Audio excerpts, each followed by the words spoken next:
কেমন আছো তোমরা সবাই? আশা করি সবাই খুব ভালো রয়েছো।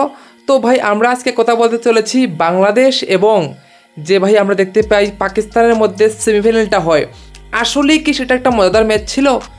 কোন দলটা ওইখানে শক্তিশালী ছিল এবং কার জেতার প্রবাবিলিটি বেশি ছিল এবং কে এত জঘন্য খেলেছে সেটা নিয়ে আমরা চুলছাড়া বিশ্লেষণ করতে চলেছি। এবং প্রথমেই বলে দেই, বাংলাদেশের বোলিং আমরা প্রথম থেকে বলে আসছি অনেক ভালো এবং ততটাই ভাই মানে কি বলবো, একদম আননেসারি ব্যাটিং করলো বাংলাদেশ, সেটার প্রমাণ কিন্তু আমরা পেয়েছি। এটা নিয়েও আমরা কথা বলবো। প্রথমে বলে নেই ভাই পাকিস্তানের ব্যাটিং আরও জঘন্য। ভাই পাকিস্তানের ব্যাটিংয়ের কথা কি বলবো, প্রত্যেকটা ম্যাচে ওরা ভাই এক্সপোজ হয়ে যাচ্ছে। 70-80 রানে ওদের 5 উইকেট যাওয়া যে কোনো টিমের সামনে এটা যেমন ভাই স্বাভাবিক ব্যাপার।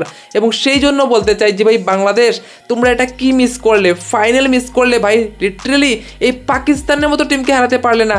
100 ভাই 36 রান 37 রান তোমরা করতে পারলে না। লিটারেলি এটা কি খেলা খেললে ভাই তোমরা? তো প্রথমত বোলিংয়ে যদি দেখি ভাই, বাংলাদেশের বোলিং কিন্তু ছিল দারুণ এবং ফিল্ডিং ছিল তার থেকেও জঘন্য, যেখানে মনে হচ্ছিল যে 100 রানের ভিতরে আরামসে ভাই পাকিস্তানকে হারিয়ে দেবে বাংলাদেশ। কিন্তু সেই জায়গায় আমরা কি দেখলাম, না, বাংলাদেশ ভাবলো সেটাকে একটু থ্রিলার বানানো হোক, অর্থাৎ নওয়াজের কেচ ছাড়া হোক।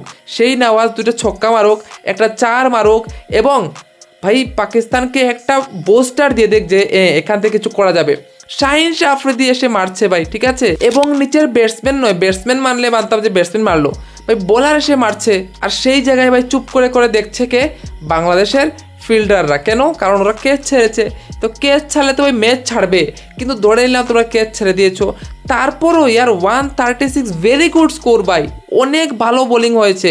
হ্যাঁ, হয়তো তোমরা 100-র ভিতরে তাদেরকে আটকাতে পারতে, এটাও কথা ঠিক, কিন্তু পারোনি। চলো কোনো ব্যাপার নয়, ঠিক আছে, কোনো ব্যাপার না ভাই, ঠিক আছে। একটা ছোট্ট একটা পার্টনারশিপ লাগে, 50 রান 40 রানে একটা পার্টনারশিপ করতো, একটু রান আপ বল হলেও চলবে, এতটা সমস্যা নেই। জাস্ট উইকেটটা প্রথম না দিলেই কাজটা হয়ে যেত। বাংলাদেশ ঠিক তার অপোজিট করলো। ওরা কি ভাবলো যে খুব তাড়াতাড়ি রান করে নেব, তখন পাকিস্তান আসবে প্রেসারে এবং সেই জায়গা থেকে আমরা ভাই বেরিয়ে যাব অনায়াসে। কিন্তু সেটা হয়নি। খুব তাড়াতাড়ি রানের চক্করে পড়ে প্রথম ওভারেই ইমনকে ভাই শাহিন শাহ আফ্রিদি আউট করে নেয়। এবং আমরা দেখেছি শাহিন শাহ আফ্রিদি প্রথম ওভারে উইকেট পেলে কিন্তু সে একটু ডেঞ্জারাস হয়ে যায়, কিন্তু ডেঞ্জারাসের ওখানে ব্যাপার নেই। কী বলবো ভাই, কোন টিমটাকে নিয়ে ওই মানে পাকিস্তান অ্যাকচুয়ালি ভালো খেলেছে না রে ভাই, পাকিস্তান ভালো খেলেনি, না ব্যাটিং ভালো করেছে, না ওরা ক্যাচ ছাড়া কোনো কিছুই ভালো করেনি, শুধুমাত্র ক্যাচগুলো ভালো করে নিয়েছে। ও লাস্টের ক্যাচটা ভাই আমরা নওয়াজ দেখেছি ছেড়ে দিয়েছে। যাই হোক, কিন্তু আমরা যদি দেখি যে ভাই ওদের ব্যাটিং তো আরও জঘন্য বাংলাদেশের। কি আর বলবো রে ভাই, একটা প্লেয়ার এসে কোনো ধরনের মানে বলে না যে ভাই একটু আমরা চলো পার্টনারশিপ দূরের কথা, প্রথম বলে এসে ভাই যেমনে খুশি ঘুরাচ্ছে, মনে হচ্ছে এটা একবারে গ্রামের খেলা চলছে, ঠিক আছে। এর একটা প্রেশার খেলা ভাই, একটু প্রেশারটাকে অবজার্ভ করো, ঠান্ডা মাথায় খেলো, ঠিক আছে, একটু পার্টনারশিপ বিল্ড আপ করো। বেশি রান তো নয়, আরামসে জিততে। এই 136 রানটাকে লাস্টে এত বড় পাহাড় বানালো, মনে হচ্ছে ভাই 200 রান করে নিয়েছে, ঠিক আছে। ওই তো ভাই হারলে, তাহলে কেন একটু পেশেন্টলি খেললে না? যে আমরা এখনও অনেক ছোটো দল রয়েছি, এসব বড়ো ম্যাচে ক্রাঞ্চে মেশে এসে ভাই আমরা হালটা ছেড়ে দিই। তো তাই তো বলি যে ভাই বাংলাদেশের ফ্যান্সদের আমি একটা কথা বলতে চাই যে এরকম আশা করো না। অনেকে আশা করেছে, অনেকে তো এমন আশা করেছে যে লাস্ট 2 বলে তো 2 ছক্কা হতে পারে, অনেকে আশা করেছে ভাই, ঠিক আছে, আমরা লাইভে এসে দেখেছি। তো সেই জায়গায় দেখি ভাই ফ্যান্সদের আশা তো ভাঙলো এবং ফ্যান্সদের ওভার কনফিডেন্সটাও ভাঙলো। ফ্যান্সরা বুঝতে পেরেছে আসলে ওদের টিমটা কি, কারণ অনেক ফ্যান্স আমরা দেখেছি এবং বাংলাদেশের ওরা অনেক কনফিডেন্ট থাকে ভাই। বাংলাদেশের ফ্যান বিশেষ করে অনেকজন তো বলেছে ভাই দেখে নেবো আমরা ইন্ডিয়াকে ফাইনালে, আমরা প্রত্যেকটা দলকে একবার করে হারাই এবং একবার নিজে হারি। তো সেই জায়গায় দাঁড়িয়ে যে ক্যালকুলেশনটা দাঁড়ালো যে ভারতের সাথে প্রথম ম্যাচটা হেরেছি, সেকেন্ড ম্যাচটা আমরা জিতবো। কিন্তু রে ভাই ভারতের সামনে সেকেন্ড ম্যাচে দূরের কথা, পাকিস্তান যে টিমটাকে ভারত পাত্তাই দেয় না, যেটাকে ভাই মানে ঘুম থেকে উঠে হারাইতে পারে, সেই টিমের কাছে এবং এত মানে বাজেভাবে হারলে কি আর বলবো ভাই, খুব বাজেভাবে হারা।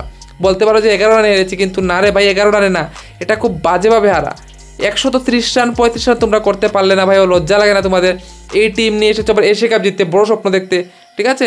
পাশের বাজে দিন যদি হয়, সেই দিনও তো রে ভাই মানুষ 130-40 করে, খুব বাজে দিন হলে আমি ভালো দিনের কথা বলছি না। আর তোমাদের বাজে দিন হলে তো ভাই রান 100 করতে পারো না, আর ভালো দিন হলে কোনো মতে 150 160 করো, তাহলে কীভাবে তোমরা আশা করছো T20 জিতবে? তোমরা এই বই আদি আমলে T20 খেলছো, ঠিক আছে না?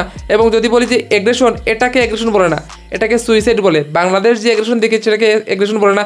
পাকিস্তান বুঝে গেছে যে বাংলাদেশ প্যানিক করতে চলেছে, বাস তাদেরকে ভাই একটু ঠিকঠাকভাবে বল করো, ওরা আউট হয়ে যাবে। একদম যেখানে যেখানে ফিল্ডার সাজানো ভাই, রুম বানিয়ে ওইখানেই মারছে, যেখানে ফিল্ডার বসানো ওইখানেই মারছে। বাস ওদের হাতে ক্যাচ প্র্যাকটিস করাচ্ছে বাংলাদেশের এই টিম। হ্যাঁ, এইভাবে ভাই জিতলো। এবং পাকিস্তান তো ফুলে কলা গাছ হয়ে গেছে। ওয়াও, কি বোলিং করেছি! আরে ভাই তোরা জঘন্য বোলিং করেছিস, তোদের থেকে অনেক ভালো ভাই বাংলাদেশে বোলিং করেছে, কিন্তু বাংলাদেশের ফিল্ডিং তোর সাথ দেয়নি, ঠিক আছে? এবং তোরা এটা মেনে নে। তোরা তো মানে কি বলবো ভাই, পাকিস্তান তো মানে ওদেরকে উইকেট দিয়ে দিয়েছে ভাই বাংলাদেশ, না হলে ওরা উইকেট পেতো না, ঠিক আছে? ওদের হাতে তুলে উইকেট দিয়েছে, হাতে তুলে জিতে দিয়েছে। মনে হচ্ছে ভাই এটা ফিক্সিং মনে হচ্ছিল, যেটা তো ভাই মানে ইচ্ছে করে প্রত্যেকটা প্লেয়ারই। আর ক্যাপ্টেন জাকির আলী ভাই, গত ম্যাচে রান আউট হয়েছো, একটু তো মানে সেন্স নিয়ে খেলো না। ও এসেও সেম অবস্থা, একটা প্লেয়ার রেসপন্সিবিলিটি নেই। এক সাইফ হাসান ছাড়া, সাইফ হাসান ভাই যদি থাকতো তাহলে কিছু একটা বাংলাদেশের হতো, না হলে তো ভাই শেষ। যখন সাইফ হাসান আউট হয় আমি বলেছি আজকে শেষ, খেলা এখানেই খতম। এবং এক্স্যাক্টলি এটাই হলো, তাই না? এবং অনায়াসে বলবো ভাই লাস্টে পাকিস্তান জিতে যায়। এবং পাকিস্তান যে ধমধম করে যাচ্ছে, ফাইনাল 28 তারিখ ইন্ডিয়াকে দেখে নেব। তোরাও তাদের স্বপ্নটা ভাই আলগা রাখ, তোদেরকে আবারও জঘন্যভাবে হারিয়ে একদম, গত ম্যাচটা তো একটু তোরা রান করেছিলে, তোদের বাকি রয়েছে তোদেরকে একটু মানে আরও লজ্জাজনকভাবে হারানো, সেটা হয়ে যাবে ভাই 28 তারিখ। তোমাদের কি মতামত অবশ্যই কমেন্টে বলবে। তো দুটোটা টিমকে যদি বলো ভাই, মানে কোন টিমকে ভালো বলবো আমি বুঝতে পারছি না ভাই। দুটোটা টিমই মানে, আমি তো চেয়েছিলাম এরা শ্রীলঙ্কা চলে আসতো ভালো হতো ভাই। এরা মানে কীভাবে যে শ্রীলঙ্কা এদের কাছে হেরে গেলো আমি এটা বুঝতে পারছি না, ঠিক আছে? মানে এশিয়ার কি আর নেয় ভাই, ভারতকে টক্কর দেওয়ার তো একটা টিম নাই। তো আমি তো অ্যাটলিস্ট ভাববো যে ভাই তারপরও শ্রীলঙ্কার ব্যাটিং এদের থেকে অনেক ভালো, অনেক ভালো ভাই এদের থেকে। জানি না কী করেছে শ্রীলঙ্কা ওই দিন ভাই, দুইটা ম্যাচে কী যে করলো আমি কিছু বুঝতে পারছি না ভাই, এশিয়ার দলগুলো কী হয়ে গেছে। তো যাই হোক, চলো ভাই 28 তারিখ দেখা হবে তোমাদের সাথে ফাইনালে, এবং ফাইনাল হারিয়ে 100% ট্রফি নিচ্ছে, এখানে কোনো কথা হচ্ছে না, ঠিক আছে? এবং কালকে যে ম্যাচটা হবে, অর্থাৎ শ্রীলঙ্কা ভার্সেস যে ভাই ভারতের ম্যাচটা হবে, সেটা দেখার বিষয়ে সেটা কেমন হয়, তোমরা কি মতামত অবশ্যই কমেন্টে বলে দিও। ভিডিওটা ভালো লাগলে লাইক করে দিও, আর চ্যানেল নতুন চ্যানেল সাবস্ক্রাইব করতে বলবে না কিন্তু। হ্যাঁ, তো দেখা হচ্ছে তোমার সাথে অন্য একটা ভিডিও দেখার জন্য। Bye bye.